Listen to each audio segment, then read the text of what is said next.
मंडळी, मी समीक्षा पिंपळकर, माझ्या ब्लॉगमध्ये आपलं स्वागत आहे। आज तुम्हाला सर्वप्रथम गुरुपौर्णिमेच्या शुभेच्छा। आज आमच्या इथे आमचं देवस्थान भैरवनाथ मंदिर इथे उत्सव आहे, तर मी तिथे आले।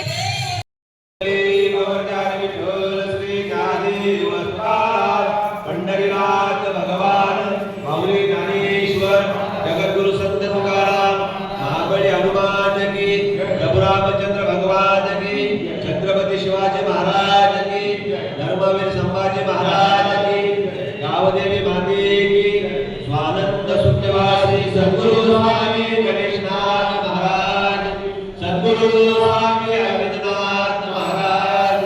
वासुदेव हरे वासुदेव वासुदेव हरे। जय जय रघुवीर समर्थ, जय जय रघुवीर, जय रघुवीर समर्थ। आज गुरुपौर्णिमेनिमित्त मंदिरात भजन आणि प्रवचन आहे। अरविंद महाराज यांचं प्रवचन आहे आणि गुरूंची पूजा केलेली आहे। इथे उत्सव मोठा थाटामाटात आहे आणि आमचे केदारनाथ भैरवनाथ देवस्थान यांना पण चांगले मस्त सजवले आणि सर्व भाविक ग्रामस्थ आता मंदिरात एकत्र जमा झाले भजन प्रवचन ऐकण्यासाठी। जन्म येतो प्राणी पण मनुष्य पाप आणि पुण्य सारखे होते तेव्हा मनुष्य जन्म मिळतो, नाही मनुष्य जन्म मिळत नाही। आता मनुष्य जन्म आल्यानंतर मनुष्य येतो, वाचतो आपण आणि आपण कीर्तन करतो, भजन करतो, धर्म करतो, दान करतो, त्याला आपण पुण्य वाटतो। तो म्हणतो आपण जगण्यात वा आपले पूर्वीचे पाप कधी नष्ट होणार नाही, म्हणून सद्गुरू करावा। सद्गुरू का आता पाणी टाका, इतरांना जे काय कोण नाही। सद्गुरू हे तुम्हाला सांगितलं तर तुम्हाला आश्चर्य वाटण्याचं एक कारण नाही। सद्गुरूचं ज्ञान म्हणजे अग्नी आहे, सद्गुरूनं दिलेलं ज्ञान म्हणजे अग्नी आहे आणि इतरांकडून घेतलेलं ज्ञान म्हणजे गवत आहे, गवतासारखं आहे। अग्नीच्या पुढे गवत टिकू शकत नाही,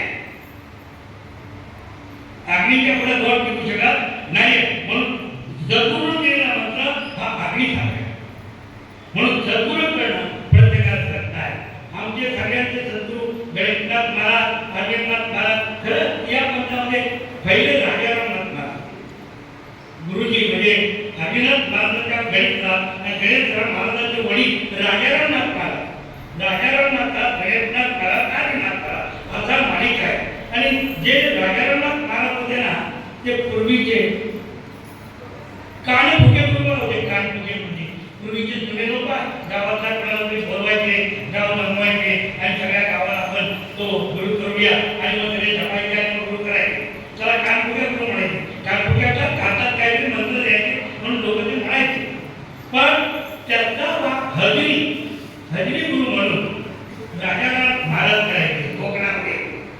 आणि ते कोकणात ते पहिले सिंधुमलेला आणि सिंधुमलेला त्यांनी कान आपलं दिलं, त्या भागात प्रयत्न केला आणि नंतर मध्ये वरती गेले। हे खरे जुन्नरचे खरे अरविंदनाथ महाराज जुन्नरचे, गणेशनाथ जुन्नरचे, राजाराम महाराज जुन्नर। जुन्नर म्हणजे जे शिवाजी महाराजांचा जन्म झाला शिवनेरी, त्या शिवनेरीच्या पायथ्याशी आहे आणि त्या ठिकाणी हे अरविंदनाथ महाराज, गणेशनाथ महाराज आणि आमचे या सगळ्यांनी जन्म घेतला, ते इथं आले। आणि आपण गुरु करावा तर उद्धारासाठी करावा की आपल्याला उद्धार झाला पाहिजे। या जगामध्ये उद्धार होण्यासाठी एकच गुरु मंत्र हा एक कायमचा आपण सगळ्यांना लक्षात ठेवा। आणि महाराजांनी खूप छान पद्धतीने गुरुचं महत्त्व समजावून सांगितलं, सद्गुरू आणि गुरु याच्यातला फरक। तर ते सगळं झाल्यावर मग आरती झाली आणि आरती झाल्यावर नंतर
भजन प्रवचन आरती या भक्तिमय वातावरणात ग्रामस्थ सर्वत्र रमून गेले होते आणि भक्तिमय वातावरण झालं होतं.